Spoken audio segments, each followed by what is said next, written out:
emprender en el mundo empresarial es error tras error, ¿no? Esa es nomás la fórmula y la capacidad que tengas de levantarte de esos errores, ¿no? Es fácil dejarse llevar por las fotos perfectas y logros que parecen alcanzados sin esfuerzo. Pero ¿qué pasa con lo que no vemos? Acompáñame a conocer los detalles que nadie cuenta, a inspirarte y empoderarte a construir tu propia historia, porque necesitamos más agallas y menos miedo para lograrlo. Gente linda, otro episodio junto a Más Agallas Menos Miedo, y hoy tenemos un invitado de lujo en el área de los emprendedores. Con nosotros, Marcel Saunero, cofundador de Think Desarrollos Inmobiliarios. Marcel, bienvenido. Qué lindo tenerte en el podcast hoy para tocar temas, para todos aquellos que están luchando por un emprendimiento, por un sueño, por un proyecto. Bienvenido. Buenos días, Carlita. Bueno, yo complacido, orgulloso de ser parte de este podcast. Siento que es una etapa en la que, como emprendedores y como bolivianos, tenemos que entre todos ayudarnos para salir adelante. Y yo encantado de poder colaborar un poco, dar mi granito de arena y poder apoyar a los emprendedores y a las personas a entender que esta crisis que estamos llevando puede ser una gran oportunidad para todos. Así es. Marcel, cuéntanos un poco de ti. Tú has estudiado ingeniería, pero cuéntanos si siempre en tu vida tuviste un deseo de tener una empresa propia. ¿Cómo nace tus intenciones, tus deseos de emprender? Bueno, mi historia es tal vez una historia bastante común para cualquier niño que empieza. Yo era muy pequeño y no precisamente eh, era el mejor alumno de mi curso, no precisamente era el más destacado en muchas cosas. Yo tenía como una situación interna que decía: el día que yo salga de esto, del colegio, la universidad, voy a hacer lo que a mí me gusta. Siempre fue esa mi idea desde pequeño. Y sí O sea, tenía, es que el colegio no era como lo tuyo precisamente. O sea, no, nunca tuve malas notas, pero pero no era el que destacaba, ¿no? No me sentía en mi mundo. Y poco a poco fui descubriendo, más que todo por el tema de la música, que lo mío era pues la innovación, lo mío era crear cosas, eso era lo que me apasionaba. No obstante, tenía que seguir la regla que todos nuestros papás en los 90 nos inculcaron, pues que era que tenía que tener mi profesión y que tenía que cumplir todos los parámetros, ¿no? A la fecha yo no solamente soy ingeniero civil, estudié hasta un diplomado, una maestría, cumplí con todo lo que mis papás esperaban para mí. Pero dentro mío había un motorcito que me inclinaba hacia crear. Yo quería crear cosas. Desde pequeño inventaba cositas con juguetes. No me quedaba solo con los juguetes que me daban mis papás. Máximo me duraban 2 semanas esos juguetes y ya estaban desarmados. Ya estaban desarmados, quería saber cómo funcionaba, qué hacía el movimiento, y después utilizaba los componentes de esos juguetes y me hacía mis propios juguetes, ¿no? Y eso era. Y mis papás me decían: "¿Por qué no eres como tu hermano? Que mira, sus juguetes estaban todos perfectos y los míos estaban todos desarmados". O sea, mi stand de juguetes era un taller mecánico y el stand de juguetes de mi hermano era una exposición, ¿no? Y me decía: "Pero por lo menos volverlos a armar". Y yo decía: "Pero no le encuentro el sentido". Entonces, yo en esa época entendía la vida así. La vida, para mí, lo divertido era crear. No lo entendía porque, lamentablemente, en nuestra juventud y en nuestra niñez, nuestros papás no entendían cómo era el emprendedurismo. Mis papás eran semiemprendedores, profesionales y emprendedores, pero no de manera, grande, ¿no? Ellos simplemente querían cubrir necesidades, ¿no? hay algo que son como escuelas, ¿no? Como una escuela de estudia porque vas a tener un buen trabajo, para que te jubiles bien. Había como una mentalidad que hoy en día, obviamente que ni por casualidad, nadie está pensando en hacer carrera en una No. empresa. A mí me ayudó mucho. eh, Bueno, yo tengo un problema, yo tengo TDAH, y muchas de las cosas que me decían tanto los adultos como la escuela, mis papás, pues me entraban por una oreja y me salían por la otra. Yo simplemente, como te decía hace un momento, estaba esperando el momento para hacer mi mundo realidad, ¿no? Y, como te digo, fui pasando etapa a etapa. Pero gracias a Dios no me pude contaminar con las cosas que los adultos me decían. Yo tenía mis propias ideas desde muy pequeño. Entonces, uno de mis sueños más grandes de pequeño, yo decía, yo no sé lo que vaya a hacer. No sé si voy a ser doctor, no sé si voy a ser veterinario. Te estoy dando la lista de lo que yo pensaba hacer. Claro. Yo quiero ser mecánico, quiero correr en autos, quiero ser ingeniero civil, pero lo que realmente me apasionaba a mí era ser empresario. Porque desde muy pequeño yo veía que la gente que cumplía horarios lo sentía como algo aburrido. O sea, decía, eso es algo, todos los días hacer lo mismo, Dios mío, me vuelvo loco. Justamente por el problema que yo tenía, porque la monotonía me mata. Entonces decía, yo no puedo ir todos los días a cumplir un horario, atender a las personas y decir y recetar exactamente lo mismo, me voy a volver loco. Entonces, vi en personas ya mayores cuando yo era niño que el empresario tenía tiempo. Y ese fue el primer regalo que me dio la vida, entender el valor del tiempo. Y decía, si yo soy simplemente un profesional que cumple horarios, no voy a tener tiempo para mi familia, no voy a tener tiempo para mí. Entonces fue mi primera lección de vida y la primera lección que la tomé y empecé a decir, ok, tengo que hacer las cosas no para ganar dinero, sino para ganar tiempo. Excelente, eso que mencionas, porque de verdad que hoy en día la gente se podría decir que es el recurso que más desperdicia. Y más aún hoy en día que tenemos tanto que nos distrae, ¿verdad? Comenzando por las redes. Así es. Ok, hablando, esos tus inicios, tenías muy claro qué ibas a hacer. ¿En qué momento inicias? O sea, ¿tu primer emprendimiento fue en el área de construcción o antes como que se te ocurrió hacer alguna cosa más? Bueno, ya empezando con la profesión, seguí las reglas, lo que mis papás me habían inculcado. Salí ingeniero civil, entré rápidamente a trabajar a la prefectura, que era en su momento, ahora ya es la gobernación, y estaba cumpliendo todos los pasos que debe seguir un profesional. Pero yo no me sentía en mi mundo. ¿Por qué? Porque estaba haciendo eso que te mencionaba que no quería hacer todos los días exactamente lo mismo. Y esa intención que tenía de niño de crear se estaba difuminando cada vez más en mi vida. Fue pasando el tiempo, yo seguía ejerciendo la carrera de ingeniero, tratando de innovar dentro de la ingeniería, pero caía en saco roto, porque es un mundo tan estructurado el de la ingeniería, que cualquier innovación, yo así cuando me tocaba, yo me metí al mundo de la supervisión de obras cuando empecé, y yo quería innovar dentro de la supervisión, hacer cosas diferentes, y no, pues caía en saco roto, porque no era algo bien recibido en el área pública. Bueno, yo seguí ahí, no me fue para nada mal, me fue muy bien en mis primeros años, pero no me sentía apasionado. Sentía que poco a poco estaba perdiendo mi esencia. Pasaron los años, gracias a Dios, bueno, ya cuando ya estaba con la pareja que ahora es mi esposa, y poco a poco yo iba viendo que mis sueños se iban diluyendo en el tiempo. Hasta que un día tuvimos la suerte de viajar con ya mi esposa a Tarija. Yo estaba desesperado, yo estaba en una angustia en la que no encontraba el camino que debía seguir. Me sentía estancado, sentía que, que el mundo que yo había hecho de niño no se iba a hacer realidad. Sentía que simplemente iba a ser un ingeniero civil más Claro, un y que choque con la vida. sí, un choque con la Y te vida, chocas con todo lo que pasa afuera. tal cual. Y, y retrotrayéndome unos años en ese tiempo, me tocó ir a trabajar en Guanay, el norte de La Paz.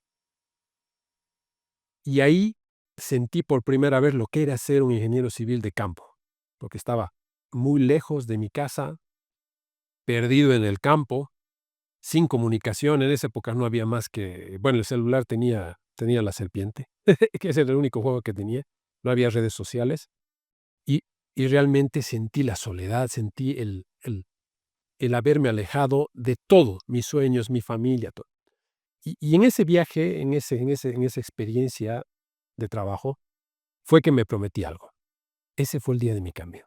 Dije, voy a lograr hacer algo que me tenga cerca de mi familia. No tenía todavía el hijo que tengo la bendición de tener ahora, pero la tenía mi esposa, pero no me sentía feliz estando tan lejos. La ingeniería civil, lamentablemente, te demanda estar donde la obra está. Claro. Y yo en ese tiempo me hice la promesa de que iba a cambiar esa situación y que iba a lograr tener un trabajo en la ciudad cerca de mi esposa. Nuevamente retrotrayéndome a lo que te dije hace un momento, mi primera lección de la vida, el valor del tiempo. Entonces ahí sentía que yo estaba perdiendo mi tiempo. Claro. Y en ese momento que hubo como que ese corte, porque a partir de ahí tomaste una decisión y comenzaste a hacer lo que había que hacer para conseguirlo. Y nace ahí la idea de comenzar con una empresa constructora. Correcto. Pero obviamente como todo emprendedor tú inicias, claro, tienes un sueño, en el papel todo se ve precioso, pero no tienes la típica, no tienes la suficiente experiencia como para que te den todo. Y a veces pasa que cuando la persona está demasiado experimentada ya está sobreeducada, en otras palabras, sobrepreparada, ¿verdad? ¿Qué hiciste? O sea, ¿cómo? Porque joven, comenzando, buscando, no son inversiones pequeñas, no es como un pequeño negocio, no sé, una cafetería, que son inversiones mucho más pequeñas, pero la construcción requiere mucha inversión. ¿Cómo hiciste para conseguir ese primer capital? Bueno, no nos adelantemos porque hay una parte muy importante que me salté hace un momento, que es justamente lo que te mencionaba, el viaje a Tarija. En ese viaje a Tarija y en esa desesperación que yo tenía, que había perdido el camino, encontré estábamos caminando por una de las calles bonitas de Tarija y encontré un pequeño mostrador de libros y ahí vi un librito que me llamó mucho la atención, porque como yo estaba con este deseo de salir de este hueco en el que yo me sentía, ese librito es un libro muy, muy popular ahora. En esa época no era tan popular, pero me llamó la atención la tapita, que era Padre Rico, Padre Pobre. Me lo compré el librito y en ese pequeño librito encontré para mí una guía, más que un libro interesante de lectura, una guía de pasos que yo tenía que que yo tenía que seguir para salir de la crisis en la que yo me encontraba. Yo soy de las personas de que creo que si tú me dices, esta es la fórmula, yo la sigo al pie de la letra sin salirme una línea, porque tengo que creer en algo y seguirlo, pero fervientemente, con una fe ciega. Y eso es lo que hice con ese libro. Creí en ese libro y fue para mí una gran apertura al mundo que había perdido. De pronto ahí estaba la fórmula, la receta de cocina para salir del hoyo. Ok, termino de leer el libro que ya tenía. Interesante lo que dices, porque aunque hemos estudiado, aunque vamos al colegio, en la educación se pierden esos detalles de aprender a ser exitoso. No te las dan en la universidad. O sea, es como que por tu lado tú tienes que desarrollar filosofía de vida, mentalidad. Qué importante lo que mencionas.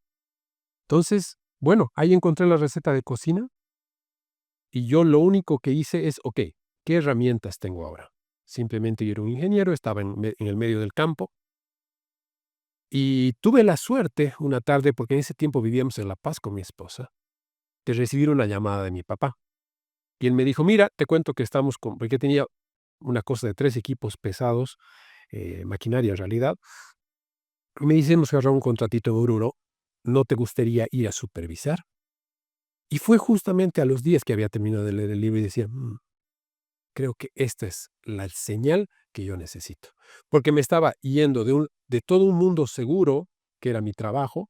En La Paz para un ingeniero civil es lo mejor, porque yo ya tenía posibilidades de adjudicarme contratos y tener mucho éxito como supervisor de obras en La Paz. Y dejé toda esa seguridad por la incertidumbre de seguir a mi papá, que tenía una empresa realmente pequeñita. Pero dije, ok, si yo sigo la receta de cocina que he leído en este libro, yo creo que puedo hacer crecer esta empresa. Y ese fue mi inicio. Llamé a mi esposa, le dije, ¿sabes qué, amor? Voy a renunciar a todo lo que estoy postulando, me voy a trabajar con mi papá Oruro y sé que voy a hacer crecer esa empresa. Estaba convencido que iba a hacer crecer esa empresa. Ya así iniciaste. Así me. Pero fin como tal no lo hiciste con tu papá. No, ¿Qué? porque hay cosas al medio que han sido muy duras y Claro, como familia. como familia. Claro, no es sencillo. Y más aún cuando tú tienes una visión. Pero el momento en que tú decides ya emprender con tu propia empresa, ya tenías un poquito más de experiencia, pero aún así venía la parte de tener un capital, de iniciar con una primera construcción, de lanzarse además, pues estás hablando que no es lo mismo invertir en un capital para una tienda de ropa que invertir en una construcción Correcto. y lanzarte al mercado. ¿Cómo buscaste esa? Para Bueno, quienes, los emprendedores que escuchan, dice, a ver cómo. bueno, lo que hice yo con la empresa de mi papá fue virtualmente seguir el plan, como te dije, seguir la receta que había aprendido, con muy pocos conocimientos de administración, pero con una fe ciega en que eso sí podía funcionar, el apalancamiento financiero y todo eso. Al cabo de 3, 4 años, la empresa de mi papá, que solo tenía 3 equipos, llegamos a tener un pool de 12 equipos. Fue una cosa maravillosa, hicimos crecer algo casi de la nada, porque mi papá no tiene un conocimiento igual administrativo. Como le digo, yo aprendí este tema del apalancamiento financiero, lo apliqué a todo dar en la empresa e hicimos crecer de una empresa muy pequeña, la volvimos una empresa gigantesca en muy poco tiempo. Ahí vino el segundo sopapo de la vida. Ya la relación con mi papá se fue, digamos que debilitando. Yo tenía unos planes, es más, lo interesante de todo esto es que si mi papá me decía sí en su momento, ahorita él sería el dueño de esta empresa. Porque en ese momento yo le dije a mi papá: "Papi, ¿sabes qué? He visto que podríamos dedicarnos a hacer edificios. Si hacemos esto y esto", y le mostré todo el plan, "lo vamos a poder hacer". Y mi papá me dijo: "Mira, yo estoy feliz como estoy. Si quieres, hazlo tú solo". Fue uno de los primeros golpes que recibí en la vida y ya, como te digo, la relación se fue debilitando con mi papá. Yo ya tenía más aspiraciones y estábamos empezando a chocar. Y una de esas tardes le pido a mi mamá, le digo: "Mamá, quiero salirme de la empresa. Mira, yo he creado todo esto, no quiero que me des ni siquiera la mitad, solo dame un equipo. Yo necesito un equipo pesado para empezar con lo mío y continúo". Y mi papá y mi mamá me cortó. Me cortó, me dijo: "No, porque esas cosas son de tu papá". Esas palabras calaron en mi ser. Me pasé toda la noche llorando porque entendí que lo que había hecho no era mío, era de la familia. Y aunque lo haya creado pensando que era mío, realmente no era mío.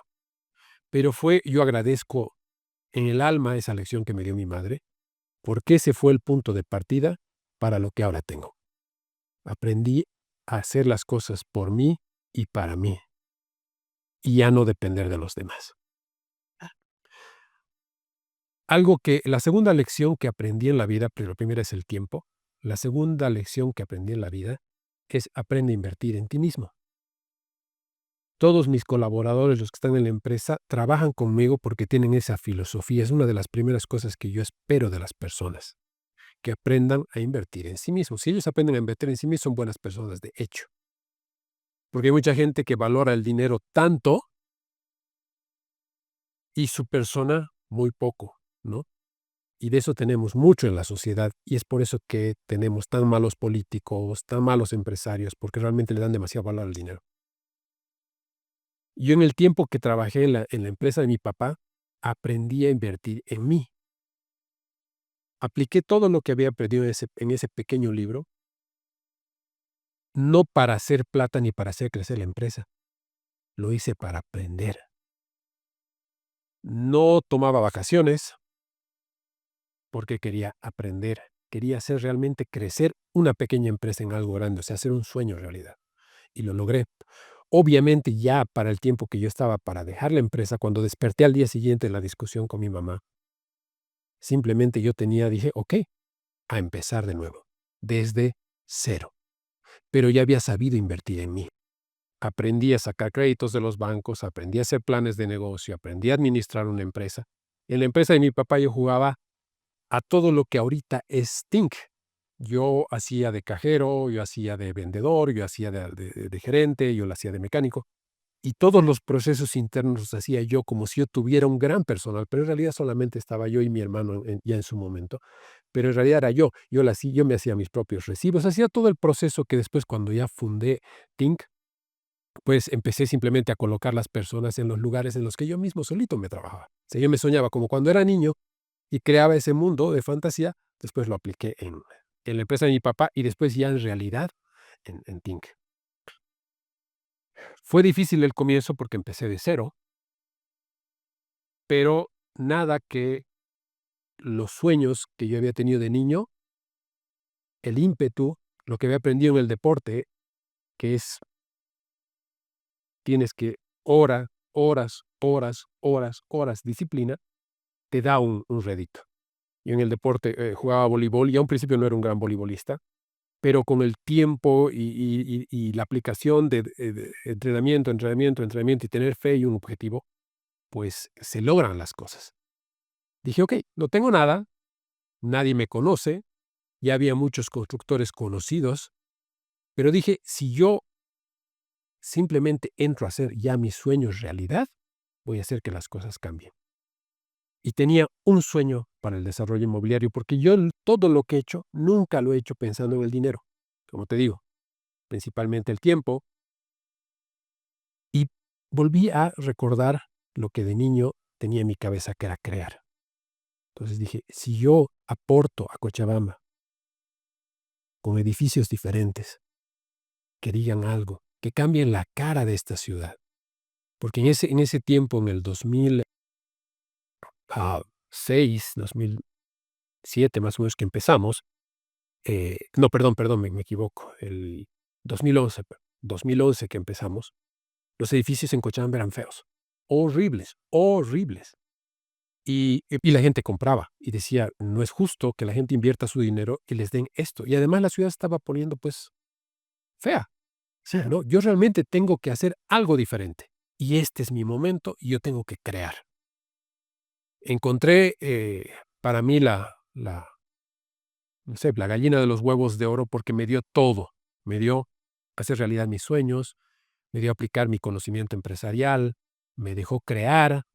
eh, Empecé a dejar poco a poco la ingeniería civil, obviamente sí la sigo aplicando, pero me fui más al lado del marketing, aprendí a vender, aprendí todas las cosas que han hecho de esta marca una marca sólida en la ciudad de Cochabamba. Claro.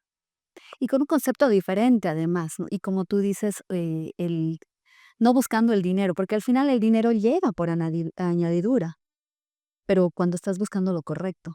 Pues que si es solo el dinero, pasa muy rápido, no, y siempre vas a estar buscando más, si es el dinero, y no va a haber nada en lo que puedas construir de verdad una filosofía de vida, un legado como tal. Y ya hablando de tu tiempo ya con la empresa, porque ya inicias con la empresa, hoy en día son prácticamente 8 o 9 proyectos, ¿verdad?, que tienen en Cochabamba y que además ya tienen un nombre y todo lo demás.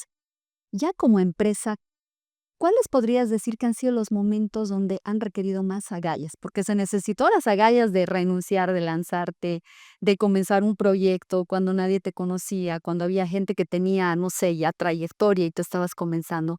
Pero dentro de la empresa también les ha tocado vivir altas y bajadas, no ha sido como el cuento de Disney, ¿verdad? ¿Cuáles han sido los momentos donde más han necesitado agallas?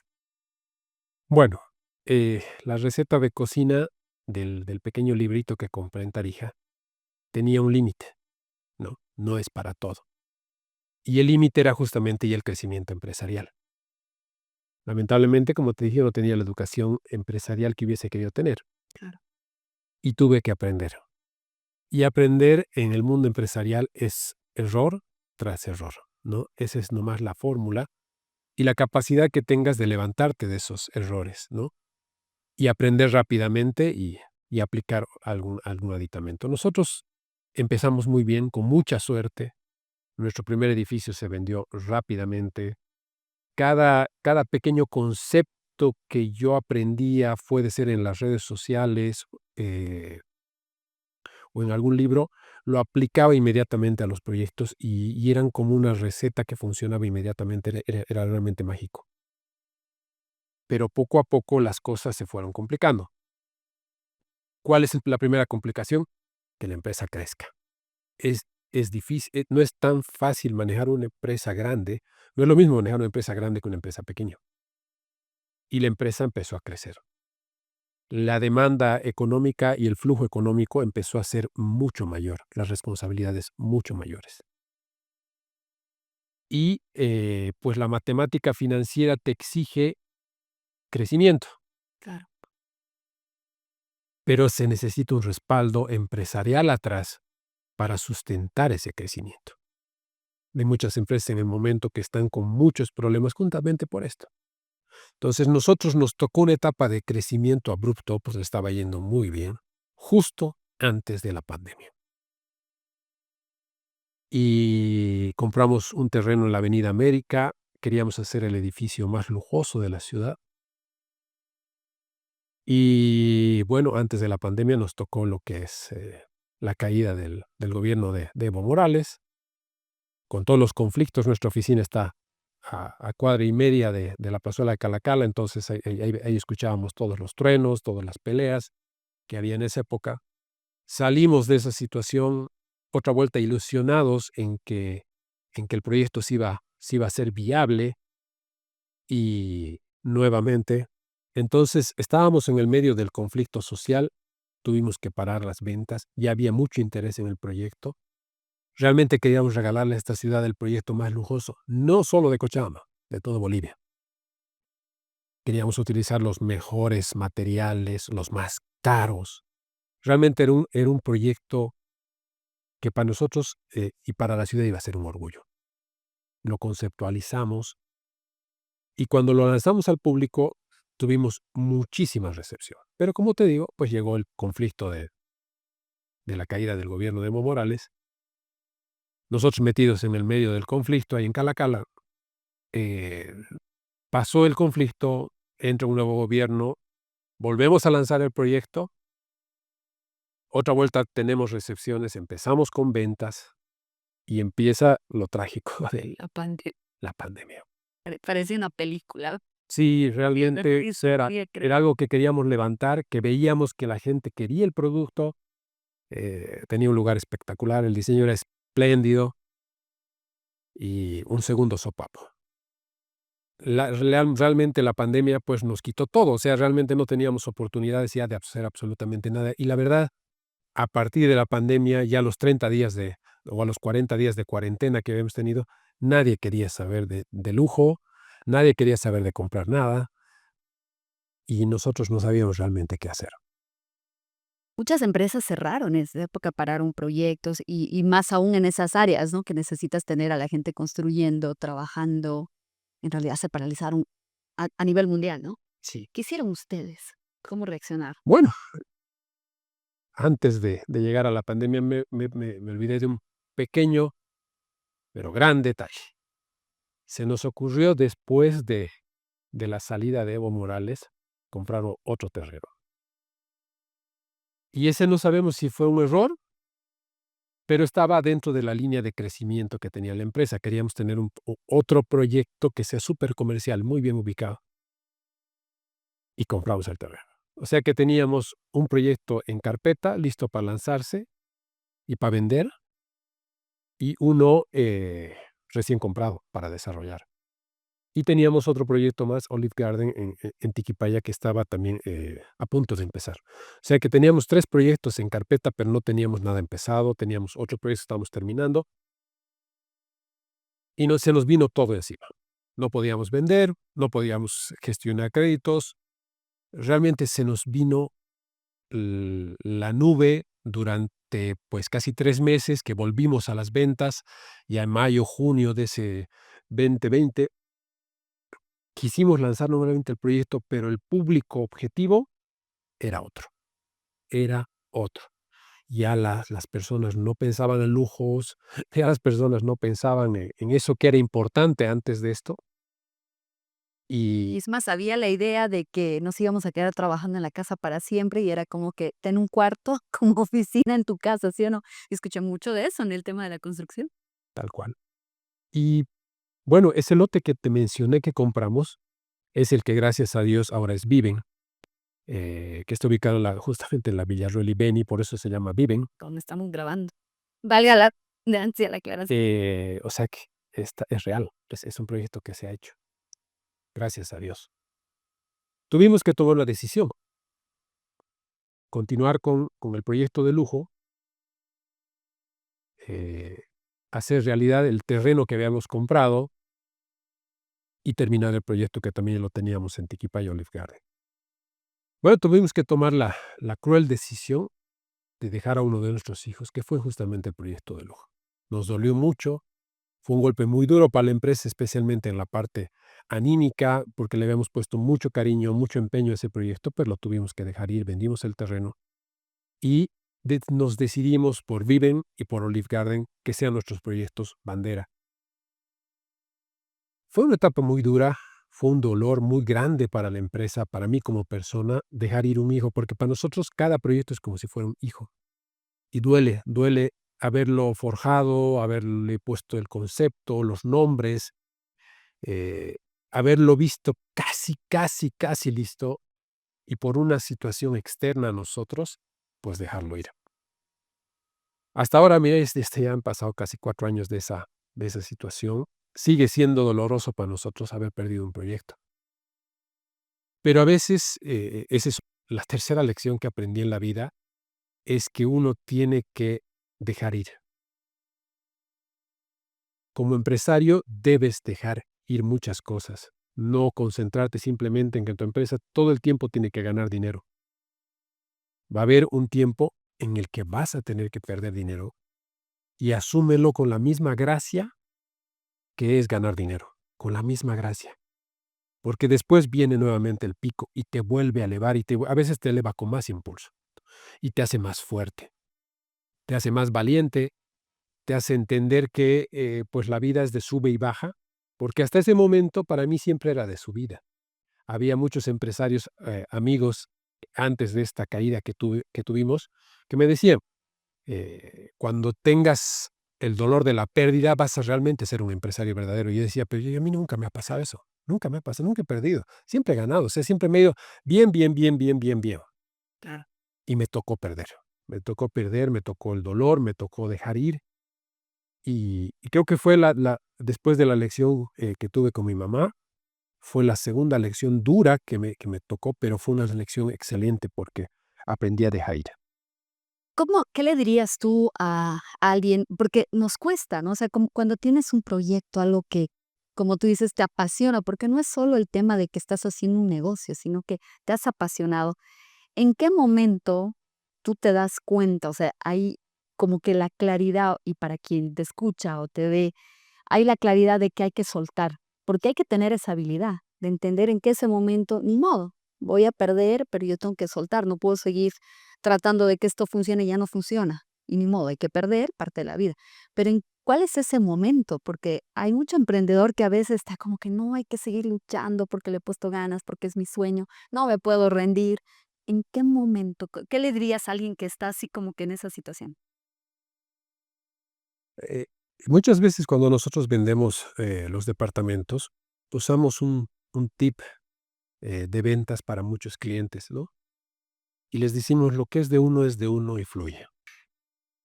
Y, y la gente lo utiliza como una palanca de decisión, ¿no? Toma la decisión por lo general, de comprar. O también, y se sienten felices con su decisión. O también de no comprar y se sienten felices con su decisión. Porque dicen, si es mío, va a ser mío. Y si es mío, y si no es mío, no va a ser mío. Bueno, en ese momento yo tuve que aplicar ese speech de ventas que usamos para nuestros clientes a mí mismo, ¿no? Y dejar ir, soy totalmente sincero, dejar ir un sueño, porque realmente era un sueño para mí ese proyecto, de dejar ir, de dejar el dolor, porque retrotrayéndome en el tiempo, yo no hago esto por dinero. Entonces, lo que iba a perder era dinero, y ese no es el objetivo. Claro. Entonces, yo creo que esa es la forma en la que los empresarios tienen que ver la pérdida. Solo es dinero. Porque el dinero se recupera. Si las ideas son buenas y hay trabajo duro detrás, todo se va a reactivar. Entonces, reformulamos. Para mí fue la mejor lección que tuvimos en su momento, porque de ser un soñador, tal vez esa fue la lección que me volvió un verdadero empresario. Porque aprendí eso, a perder, que era la lección que todos me decían que me iba a tocar, que me iba a llegar, y que no me había llegado. Entonces, hasta ese momento simplemente yo era un soñador que me tuve la suerte de que los sueños se me cumplían. Pero ahí toqué realidad y aprendí esa lección, me dolió mucho, pero aprendí la lección, formalicé más la empresa, realmente le puse más empeño a lo que realmente era valioso, que en este caso son mis clientes, eran mis proyectos, retomé los sueños de la empresa inicialmente, y eso ha hecho consolidar a la empresa, o sea, la ha hecho mucho más fuerte. Algo que a mí me queda de la pandemia, claramente, que si nosotros hemos sobrevivido a la pandemia como empresa, podemos sobrevivir a lo que sea. Eso es lo que a mí me quedó de eso y realmente nos ha hecho pues súper fuertes, Claro. ¿no? Súper fuertes porque quedarte en tu casa 60 días, 90 días, no tener la relación con tus colaboradores de manera directa, hacerlo todo mediante Zoom, no es lo mismo y es una ansiedad muy fuerte porque quieres arreglar las cosas y no puedes hacerlas. Entonces, ese estar atado en las casas, la incertidumbre de si mi negocio, que es un gran negocio, se mueve mucho dinero, pueda terminar en cero, era realmente doloroso, era realmente angustiante. Y no solo eso, porque uno es tu negocio, pero es también porque uno como empresario, como emprendedor, cargas una responsabilidad por los demás Así es. y te preocupas por sus familias y te preocupas cómo van a estar, porque como tú dices, no es solo el dinero, es esas vidas a las que estás aportando. Claro. Y lo que me hizo parar en ese tiempo de la pandemia fue esas pequeñas lecciones que había aprendido ya de joven, invertir en mí mismo. Dije, ok, es tiempo de invertir en mí. Estoy en mi casa, estoy solo, pues empiezo a aprender algo que no sé. Empecé a aprender cuestiones de marketing, me metí muchísimo más en el marketing, aprendí mucho más y también aprendí un poco de gestión empresarial, un poco más de manejo financiero, eh, me volví más hábil.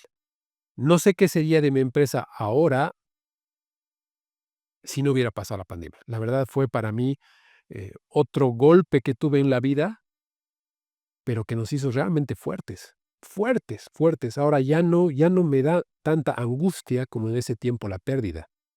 Tuvimos pérdidas duras, pero sobrevivimos. Y lo lindo de todo esto es que la gente entendió todo esto. ¿Qué nos quedó de la pandemia? Nos quedó Viven. El proyecto Viven lo trabajamos en pandemia. No pararon. No paramos, lo trabajamos en Zoom. Es un proyecto que se ha hecho todo en Zoom. Am, Nos quedó, obviamente terminamos Olive Garden y nos quedó un proyecto maravilloso, que es el que ahora estamos ejecutando, que se llama Constance. Esa fue la lección que nos quedó de la pandemia. Entendimos que como empresa y como seres humanos estamos ahora vivos, estamos retomando negocios, estamos haciendo muchas de nuestras actividades con más fuerza gracias a la constancia. Entonces, ese proyecto nació rápidamente con un nombre porque entendimos que, y además la viñeta del proyecto es la flor de loto, que es una flor que nace del lodo, es de un agua estancada, y es una flor hermosa, maravillosa, tiene unos colores espectaculares. Y es increíble cómo esa flor puede nacer de algo que está casi muerto. Y así lo entendimos ese proyecto, ¿no? Ese fue el concepto que lo hicimos y ahí está. O sea, sobre algo duro que nos pasó, quedó algo hermoso que nació de algo que estaba casi muerto. Y eso no solamente es para nosotros como empresa, sino es para todos. En realidad eso es un homenaje a todos los que estamos vivos ahora, que estamos vivos por la constancia. A todos nos ha ayudado eso. En cierto momento todos hemos dicho, puchicas, no me puedo quedar en mi casa, no puede ser que esto me haya quitado tanto, pues salgo y me pongo a trabajar. Y perdemos el miedo, como Y perdemos. nosotros. Lo que no te mata te hace más fuerte, es la verdad. Sí, Si sigues aquí, estás más fuerte. Hablando tú hablabas de varias lecciones de vida. Hay mucha gente joven iniciando con proyectos, diferentes áreas o diferentes sueños. Y hablabas mucho de trabajar en uno mismo. Y dentro de trabajar a veces te toca también dejar ciertas cosas, sobre todo cuando eres muy joven y no tienes mucha disciplina y capaz te gusta la fiesta y no sé, son demasiadas cosas que en un inicio tú tienes como que afirmar. ¿Qué dirías tú que has tenido que dejar y que puedes decírselo a alguien que esté iniciando, que en el futuro les va a perjudicar? Okey, bueno, hay cosas que son personales, eh, mías. De joven, yo no tenía bien claro el objetivo o el camino de un verdadero empresario. Sí sabía lo que quería, pero no sabía cuáles eran las etapas. No sabía a lo que quería llegar. Sí tenía una idea clara. Cuando me tocó varias reuniones con empresarios, con gente de banco a la que yo admiraba, eh, me tocó ver la sobriedad de las personas. Me tocó ver que aunque estábamos en reuniones, eran personas serias. Y eso se me grabó. Y en un momento dije, si yo quiero ofrecer a mis clientes el mejor producto, no puede ser que la cabeza tenga momentos de ligereza mental. Y es en ese momento que yo decido por completo dejar todo tipo de vicios que haya tenido, que en realidad han sido muy pocos, más que todo, más que un vicio, era una costumbre que tenemos muy arraigada en la ciudad bueno, en Bolivia en realidad, que es pues tomarte las copitas el fin de semana en cada reunión. Entonces, yo ofrecí primero a mi familia, me ofrecí a mí mismo nuevamente el tema de invertir en sí mismo, algo para mejorar mis proyectos, para mejorar mi gerencia, y entendía que si yo quiero pasar al siguiente nivel en Think, yo tenía que ser una persona más sobria en todo sentido. Bueno, entonces, eso en realidad me pasó antes de la pandemia, son 6 años que yo no tomo una gota de alcohol. Agradezco a Dios esa bendición. Y ese premio que yo mismo me he dado a mí, ha cambiado totalmente mi vida, ¿no? O sea, ahora tengo actividad deportiva, muchas cosas que había perdido porque me dedicaba solamente al trabajo. Ahora hay cosas que son más prioritarias en mi vida, que es, pues, dedicarme a mí, ¿no? Tener, el deporte, no tener vicios, ocuparme de mi familia, tener tiempo para ellos. Y si algo yo puedo darle un consejo a los jóvenes, es esa pequeña lección que yo tuve cuando era más joven, que es: no pierdan tiempo. El mundo que nosotros teníamos cuando éramos jóvenes de los noventas es muy diferente al mundo de ahora. Para nosotros ya el cuento fue una mentira, ¿no? Hazte profesional y vas a tener éxito. Eso ya para nuestra generación no funcionó. Para la generación que se viene, eso ya no es una mentira, directamente es un engaño, Claro. ¿no? Y ya nosotros como papás, si seguimos transmitiendo eso a nuestros hijos, los estamos engañando. La verdad es que tenemos que seguir nuestras pasiones y tenemos que darle el valor al único recurso escaso que existe en la vida, que es el tiempo. Nosotros no podemos comprar tiempo. No, yo puedo comprar salud, puedo comprar alimentos, puedo comprar inclusive felicidad, puedo comprar amigos, se puede comprar amor, se puede comprar una familia, todo se puede comprar. Pero lo que no vamos a poder comprar ni yo, ni Bill Gates, ni Jeff Bezos, nadie, es tiempo. Y realmente el tiempo más valioso para todos nosotros es esa etapa entre los 20 y los 30 años que muchos jóvenes ahorita están en las discotecas, la están pasando de película, en vez de estar en el momento en el que podrían estar desarrollando todas las empresas que quisieran, porque al final van a tropezar, van a ir cayendo poco a poco. Pero mejor pues estar sobrios al 100%, estar sobrios, pilas, porque ese tiempo, esos 10 años, esa década de oro, en vez de dedicarla a la fiesta, la pueden dedicar pues a desarrollar proyectos empresariales. Ya para cerrar, hablándoles a los emprendedores, simplemente 3 tips para un emprendedor. Bueno, es que son muchos. Si podrías resumirlos en 3, porfis. Bueno, es redundante la situación porque esto no se escucha en las redes sociales, ¿no? Pero bueno, la pasión. La pasión es ese motor que nos mueve, que nos hace hacer cosas diferentes, ¿no? Que nos hace entender que lo que a uno lo mueve, podemos tener la suerte de que la gente lo entiende y lo aprecia. La pasión. El segundo tip, el trabajo duro.